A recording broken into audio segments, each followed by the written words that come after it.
नमस्कार साथियों, मैं हूं आपका मित्र आलोक कुमार श्रीवास्तव। और कल 9 जुलाई को युवा हल्ला बोल के अनुपम सर के साथ हम लोग का एक मीटिंग हुआ था और उस मीटिंग में बहुत सारे लोग पार्टिसिपेट किए थे। उसमें ऐसे लोग भी थे जो मेरिट में हैं एसटीईटी में और वैसे लोग भी थे जो मेरिट में नहीं है एसटीईटी में। और हम लोगों ने मिलकर काफी एक डिस्कशन किया और डिस्कशन करने के बाद कुछ बिंदुओं पे एक सहमति बनी हम लोगों की। और उन्हीं चीजों को मैं चाहता हूं आप लोगों से साझा करना। सहमति इन बातों पे बने कि ठीक है, विज्ञापन की जो शर्तें हैं उसके अकॉर्डिंग जो है होना चाहिए, जो भी प्रोसीजर है सब लोगों ने इस चीजों को स्वीकार किया कि ऐसा प्रोसीजर होना चाहिए विज्ञापन के अकॉर्डिंगली।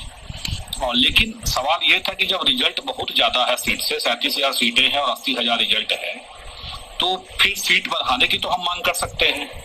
उनका कहना था कि ठीक है, आपकी बात हम मान रहे हैं कि विज्ञापन के अकॉर्डिंग होना चाहिए, लेकिन अगर विज्ञापन के अकॉर्डिंग ही सीट बढ़ा के जो मेधा अंक में नीचे है मेरिट में, अगर उनको लिया जाए तो आपको उससे क्या परेशानी है। तो हमने बोला कि मुझे कोई परेशानी नहीं है, उससे किसी को कोई परेशानी नहीं है। तो उन्होंने कहा कि जब परेशानी नहीं है तो आप लोग ट्विटर कैंपेन में सहयोग करिए, सब लोग मिलके मांग करिए कि सीटों की संख्या बढ़ाई जाए। हाँ, अकॉर्डिंग टू एडवर्टाइजमेंट ही वो मेरिट बनाएंगे, ठीक है, लेकिन सीटों की संख्या बढ़ाने की मांग एटलीस्ट आप ये तो कर सकते हैं। तो सब लोगों ने सहमति बनाया कि हाँ, हम लोग बिल्कुल ये मांगों को करेंगे। और इसी परिप्रेक्ष्य में हो सकता है कि 2-3 दिनों में ट्विटर कैंपेन चलने भी वाला है कि सीटों को बढ़ाया जाए।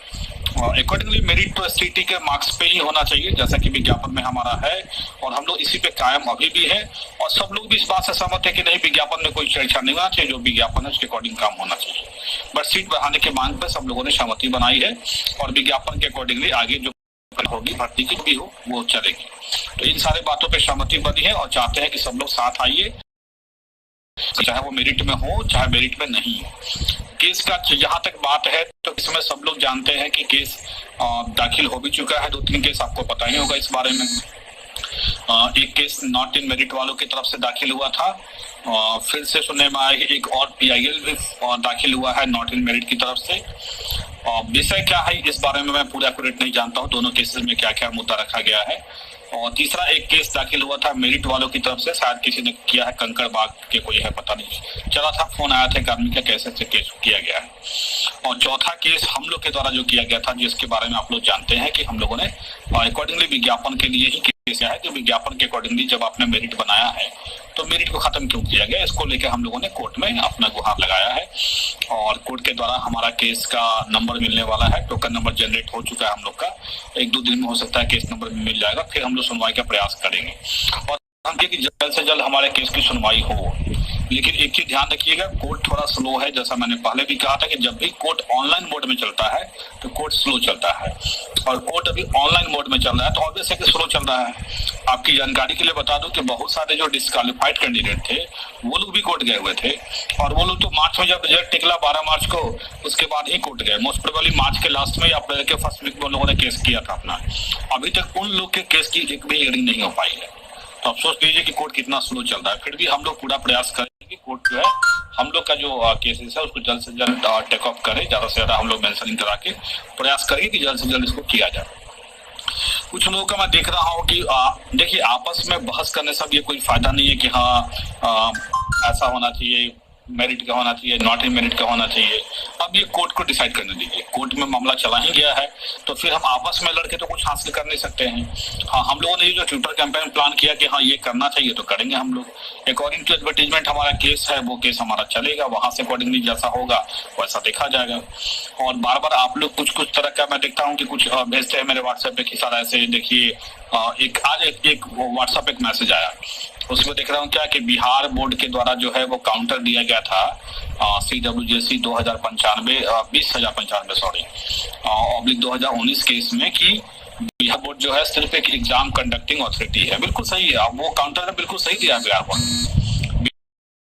बिहार बोर्ड एजेंसी है, लेकिन आपको ये पता होना चाहिए कि बिहार बोर्ड को परीक्षा कंडक्ट कराने के लिए ऑथराइज कौन किया था, बिहार बोर्ड को परीक्षा कैसे कंडक्ट कराना है, कैसे किन विषयों में कराना है, किन सीटों पे कराना है, ये सारा चीज जो है शिक्षा विभाग प्रस्ताव बना के भेजती है बिहार बोर्ड को। इवन विज्ञापन में एक अक्षर बिहार बोर्ड खुद से नहीं लिखता है, जो शिक्षा विभाग उसको प्रपोजल बना के भेजती है उसी प्रपोजल को विज्ञापन में देता है। बिहार बोर्ड कोई रोल है, बिहार बोर्ड का बस यही रोल है, शिक्षा विभाग जो उसको प्रपोजल देगा जैसे एग्जाम कंडक्ट कराने के लिए वैसे वो कंडक्ट कराता है। शिक्षा विभाग ने दिया था मेरिट बनाने के लिए, तो उन्होंने मेरिट बनाया। अभी कहाँ दिया उन्होंने मेरिट को, क्योंकि उनके अकॉर्डिंग मेरिट बनना था तो बनाया, ऐसी सब बात है। तो बिहार वही करती है जो शिक्षा विभाग उसको बोलती है करने के लिए। अब शिक्षा विभाग ने जो मेरिट नॉट मेरिट का जो विवाद हुआ उसे पूरी तरह से बैकफुट पे जाते हुए पूरे से एग्जाम के स्पीड को चेंज करने का प्रयास किया कि ये पूरा एग्जाम जो है वो सिर्फ एक एलिजिबिलिटी टेस्ट है। और आपको मैं बता दूं, सुप्रीम कोर्ट ने हमेशा ये कहा है कि कभी भी किसी एग्जाम की स्पिरिट को आप चेंज नहीं कर सकते। और ये विज्ञापन का बदलाव अंतिम चरण में तो इम्पॉसिबल है, तो सब लोग को पता है कोर्ट में क्या होने वाला है।